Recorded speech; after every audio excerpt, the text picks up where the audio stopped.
Okay, welcome back to the Star Olympics Primer 93. Christine. Christine. Christine, last year you joined the Star Olympics.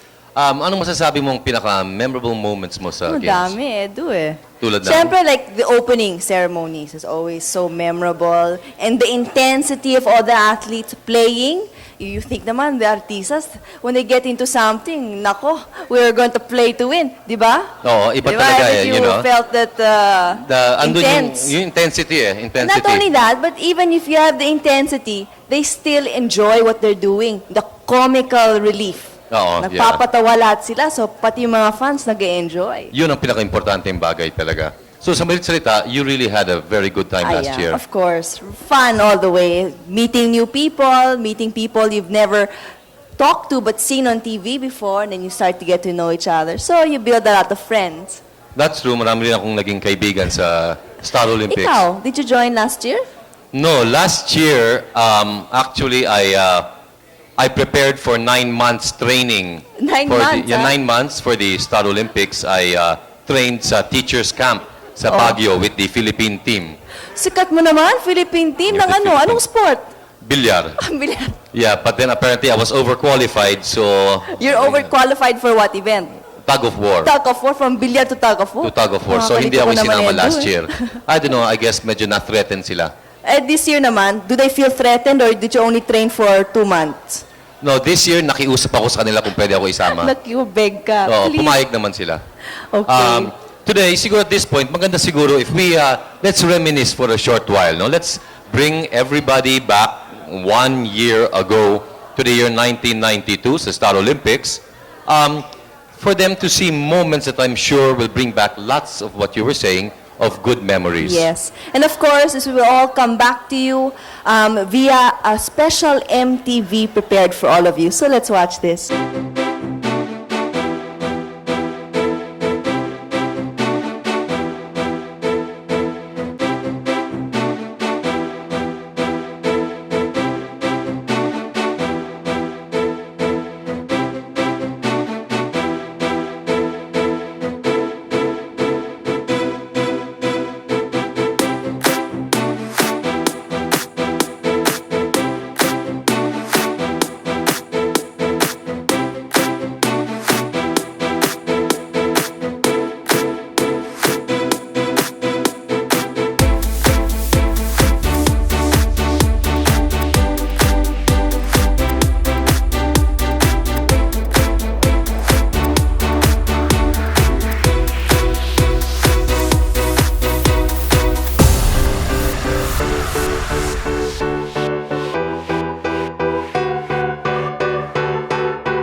we're back once again after that special trip down memory lane. And now, of course, along with that, there's some people that really shine.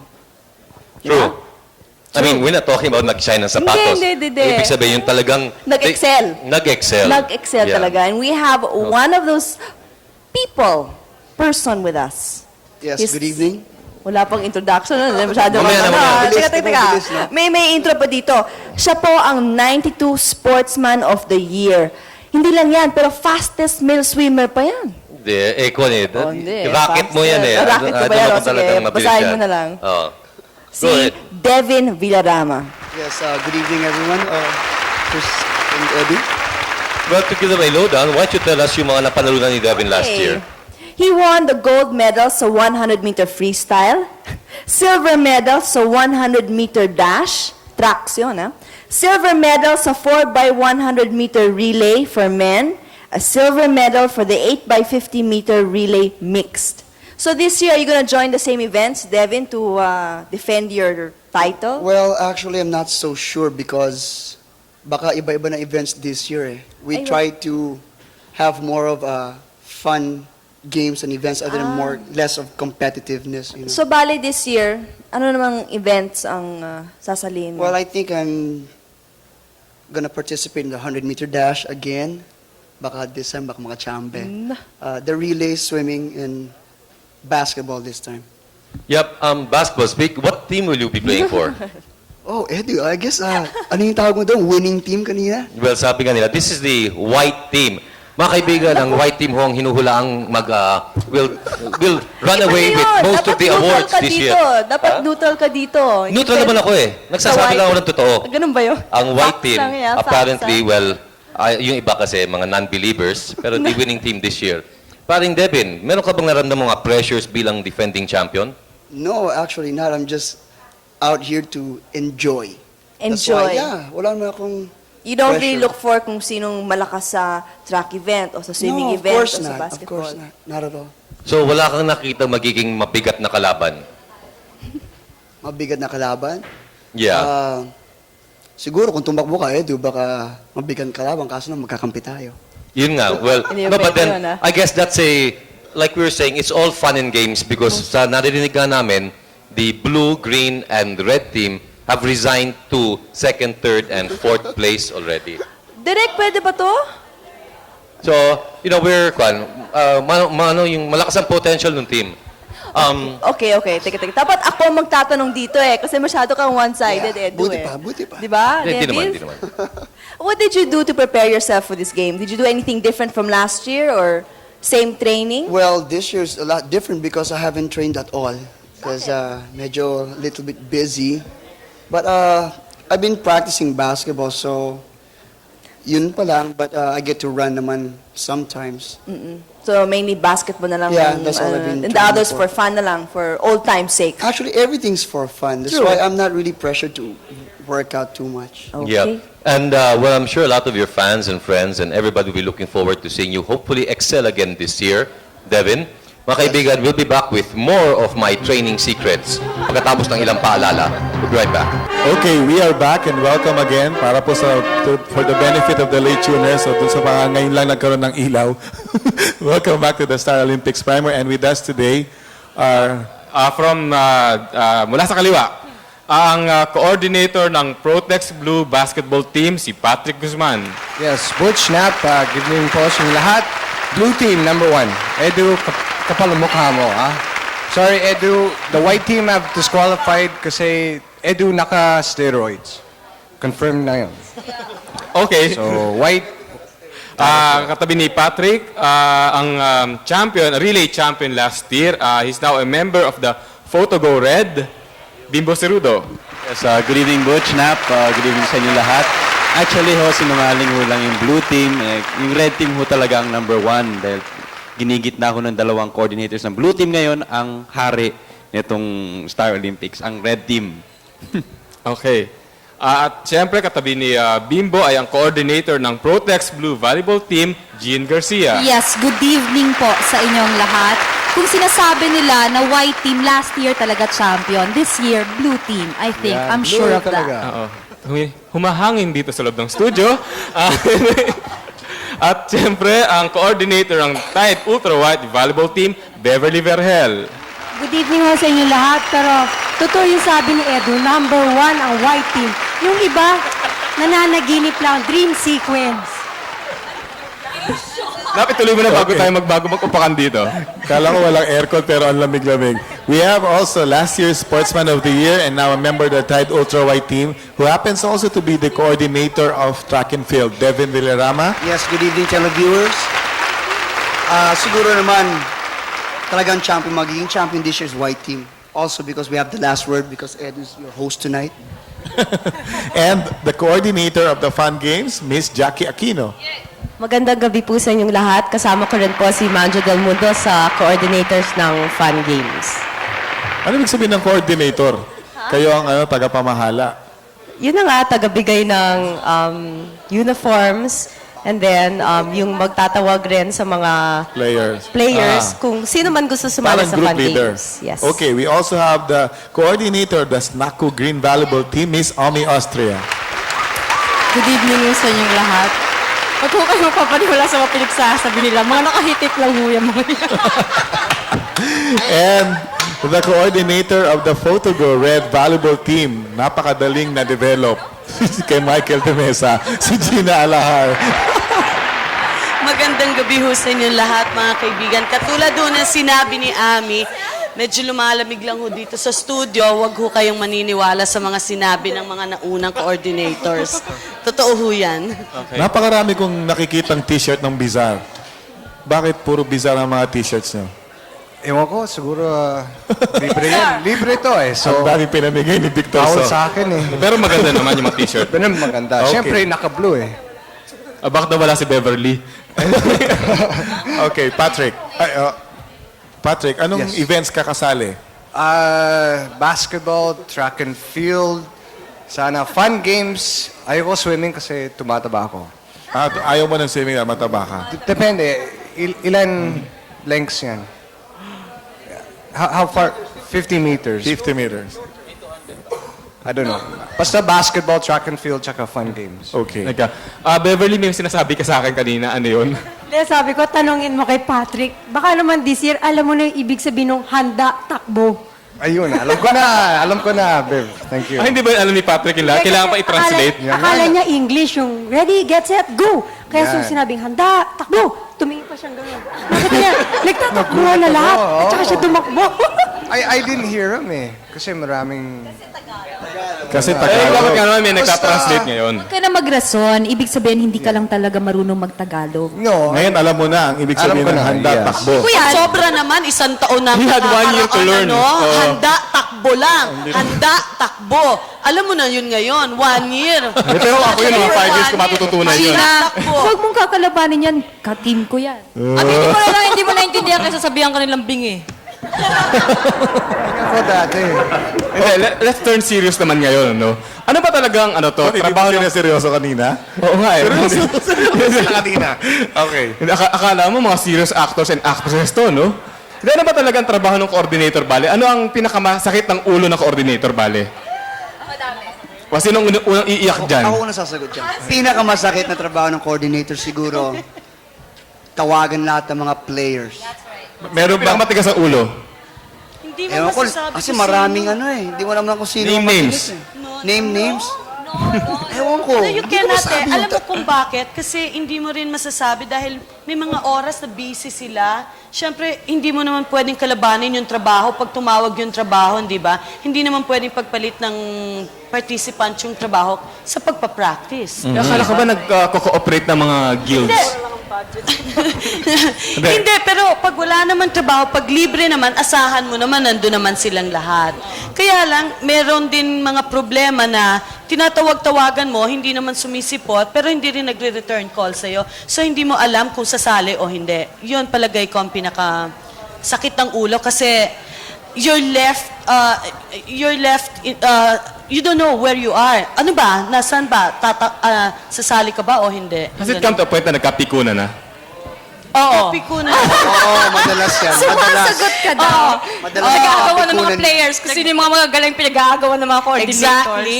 No, pero ano naman, may kagandahan din naman yan. Yung pagtawag-tawag mo ng ilang beses, ganyan, yung naiinis ka na talaga, yung talaga, ano ba, Ayaw diba? pa rin sumipot, ayaw pa Ang rin kagandahan nun, pag lumitaw sila, masayang-masaya kaming mga coordinators. Hindi kayo Sa totoo pagdating sa Star lang. Olympics, eh, magkakagalit na kayo? Ay, Hindi hindi. naman ganito yan, Butch. Ako, I would say, no, na sa Star Olympics, merong mga nagkakabate, no? Tapos, meron naman nag-uumpisang magkagalit. Pero ang ending, magkakabati din. Mag-ending magkakabati pa rin. You know, it's a test of patience also and humility. Ako may gusto akong tanongin sa mga babae kasi alam nyo pag mga athletes na ganyan, kumbaga pag nasa dugout kayo, pag naglalaro kayo, lalo na yung fun games sa track and field, parang baliwala sa inyo kung may masanggi kayo, kung may masiko kayo, di ba? Sa mga babae ba, meron bang sa mga lalaking athlete, meron bang nyanyansing sa inyo? Pero bago mo sagutin yan, Gina, we shall be back again. Okay, welcome back to the primer for the Star Olympics 93. So Edu, what's new with you? What have you learned from the last interview panel? Well, mga kaibigan, meron po tayong latest update. Ano? Yung aming telephone brigade nakatanggap ng so far in 1 hour 378 calls at lahat sila nagbibigay ng mga suggestions Okay. para sa iba't ibang mga team. Oh, sige, ano Ang mga mga suggestion? napili po ng aming komite is repulsive red, boring blue, girly green, and winning white. White ka na naman, oh. Ano sabi mo? Bakit? Ano? Ano sa red team? Repulsive. Repulsive. Yan. Tapos blue, Blue, boring. boring. Oo. Tapos green, ano? Green, they play like girls, kaya girly green. Girly green. Yan. Oo. Buti naman nasa white team ka, Edu. Nagka-problema lang ho tayo mga kaibigan. Mga kaibigan, kung maaari po sana si Mr. Atoy ko, wala akong mag-i-sponsor sa kanya sa Olympics. We will accept all donations at pledges po. Please forward to Broadcast City para kay Mr. Atoy ko. Walang sponsor. Walang gusto mag-sponsor sa kanya. Bakit naman? Ni Chinelas, ayaw siyang bigyan. Ayaw. Wala. Kawawa naman. Anyway, before we turn you over to Nap and Butch, we'd like to inform you about the ticket outlets para sa Star Olympics 93. We have the KAPP office, room 203, Vasquez Madrigal Building, 51 Annapolis Street, Green Hills. Telephone numbers 722-2549 and 721-3117. Please look for Marivic or Marian. At syempre po, yung ticket prices are 50 pesos at saka 30 pesos. At dahan-dahan sa mga scalpers. Edu. Yan. Napakamura po for so much fun. Yes. Okay. More fun with Nap and Butch.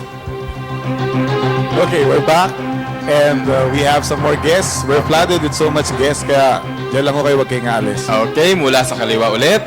Mula sa Tide Ultra White, si Beth Tamayo. Yes, good evening, Tito Butch and Tito Nat. Hi. Good evening. And from Snaku Green, Bembol Rocco. Magandang gabi sa inyo lahat. At syempre, from Photogo Red, Ate Ko.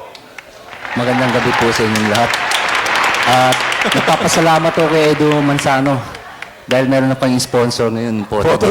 May sponsor pala siya. Okay, at mula naman sa Tide Ultra White, si Lisa Beroya. Hello, good evening, Nap and Butch, and good evening to all the televiewers. Okay, sa akin pong kanan, we have Mr. Andy Poe from the Protex Blue Team. Yeah, good evening, Nap and Butch. And yung mga mamimili ng ticket, huwag kayong bibili sa scalpers para hindi sila kumita. Tsaka baka may mga fake tickets. Hindi Sa amin kayo nilalanap kayo bumili. makapasok. Okay, we have also from Photogo Red, we have Marites Samson. Good evening, Kuya Nap, Kuya Butch. Good evening po sa inyo lahat. And from Photogo Red, hindi ko lang alam kung anong event, Sherry Pai Picache, Good evening to everybody. At saka from the red team mo ako, the winning team. the winning team. Ang daming winning team, white. And of course, also from Photogo Red, we have Miss Isabel Rivas. Magandang gabi ho sa inyong lahat. Okay, bago kami nag-commercial break, may tinanong si kumparing Nap dito. Nap, ulitin mo yung question mo. Kasi kayo na lang sumagot kasi nawala yung batch eh. Sa mga babae ba, sa mga lalaking athletes ba, meron bang nanyanyansing? Nyanyansing. Doon sa mga rehearsal, sa mga practice. Sabi ni Jing Garcia, sila daw, kami ang nanyanyansing. Sabi ni Jing Garcia, hindi, gusto ko lang sabi mo kanina. hindi, okay. Hindi sa experience niyo, meron bang ganun? Meron ba nagtitake advantage somewhere? Alam mo na, di ba mga naka-shorts kayo, mga Meron? meron sa'yo. Ako pala yung nagtitake advantage. Si Cherry Pie daw nagka-take advantage. Hindi, wala naman. Wala. Wala. Hindi. Sa'yo, Isabel, Kaya wala. ate ko, wala na yan. Siguro they Wala na just look at you nagcha-chancing. and appreciate you from a cheer for you. Pero not naman para chancingan ka. Ah. Okay. Atoy. Lalaki nananansing, hindi babae. Kaya nga, tinatanong ko nga kung sa kanila. Si Kung meron- Manjo Del Mundo, nananansing yun. Okay. Hindi, Lisa, kasi di ba binibining Pilipinas ka? Hindi ba yung dapat yung binibining, dapat nilalagay sa pedestal yan, hindi nagagalusan? Pero hindi ka ba natatakot sa mga practice? Hindi. Because Girl Scout naman ako eh. Sanay ako mag-practice. I know the value of hard work. So, laging handa. Ay, yeah, dapat. Okay? Okay, para sa mga babae. Last year ba lahat kasali kayo? Ah, okay. Ay, hindi ka kasali? Ah, ikaw. Ako first time, yung two consecutive Star Olympics kasama ko. Pero last year hindi kasi may play ako. Eh, para sa'yo, sino yung pinaka-sexy na athlete? Na lalaki? Sige na, sabihin niyo lang. Sumagot natin, Gina. Sabihin niyo lang, yung nakita niyo, naka-shorts, naka-swimming trunks, hunk na hunk. Sino para sa'yo yung pinaka-sexy? He's within this panel. Ah, within the panel. Dapat daw nandito sa panel na to. O yun. Kaya atoy ko na ako. Bakit nag-swimming trunks? Hindi, ikaw, Isabel. Pinaka-sexy? Si Bem. Si Bem Balroco, sexy sa akin. Eh, yung sa mga lalaki, para sa inyo, sino yung nakita niyong babae na talagang nung makita niyo sa court na, o kaya sa oval na talagang nakasuot ng sexy? Ang pinaka-sexy sa amin si Edu. Pinaka-sexy si Edu. Edu. Hindi, babae. Siya na rin yun eh. Ikaw, Bembol. Sino yung nakita mo para sa yung sexy? Si Christine. Christine Jacob. Lala mo iba si Christine ngayon? Eh, ngayon lang pumunta. Hindi. Hindi, pero hindi. Eto, seriously now. Hindi, Seryoso naman, hindi ba? Oo, seryoso nga, ano? Ito, seriously, sabi ko kay Atoy, huwag kang lulusot sa akin, Atoy. Pag lumusot ka, sinasabi siya makakashoot ka. Saan? Sa basketball o sa fan basketball. games? Ah, sa basketball. Sa basketball, hindi pa pwede. Mas lalo yung white. Kaya suot ko white eh. Aha. Pinipilit nila akong kunin, kaya sinusuot nila. Hindi So, man dahil tayo pag- magkikita eh. Ha? Dahil palagay ko, lagi kang nasa bench. Ako naglalaro. Hindi bale, kahit sa bench, hindi ka makakalusot sa akin. Bench warmer ka raw, sabi ni Atoy. Papapahid ka pa nun. Ikaw, Bembol, anong laro mo sa basketball? Magpatawa. Magpapatawa lang. Sana, ano kaya kung sabay kayo ni Tito Barrera na mag-referee? Mas magandang lalaki. Mas maganda. Si? Ikaw. Ay, hindi naman. Ikaw nagsabi nun eh. Okay. Mabait naman si Tito. Beth, ikaw ba natatawa kay Bembol? Oo naman. Siyempre. Parang pilit na pilit yata yung oo naman. Pilit na pilit. Oo naman, hindi. Oo naman. Nakatapakin pa ako sa kanya. Okay, we'd like to thank you. We have more questions for you, pero mukhang kapos tayo dahil...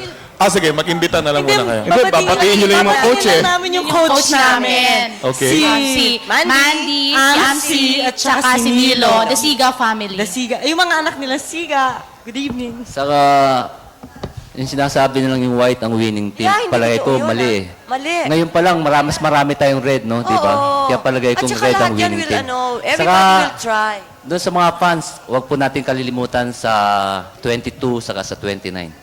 Okay. At dahil kayo po iniimbita nila sa May 22, makikita niyo po sila at marami pang iba. And before we get to more of our guests, we shall now turn you over to Edu and Christine. Well, maraming salamat mga kaibigan, Mr. Atoy ko. By the way, huwag niyo pong kakalimutan, hindi ho quantity, quality ang pinag-uusapan. Tama ba yan, Edu? Oh, hindi quantity. Kahit mas marami sila. Pero kung ang kalibre ng yung mga player, Kakonti-konti lang, yan. wala talaga. Tignan mo si Bembol, muntik pa ako takpan sa camera. Kaya mga kaibigan, Komikero si Bembol. Komikero. We'll be back with more of Star Olympics Primer 93 after a very short break.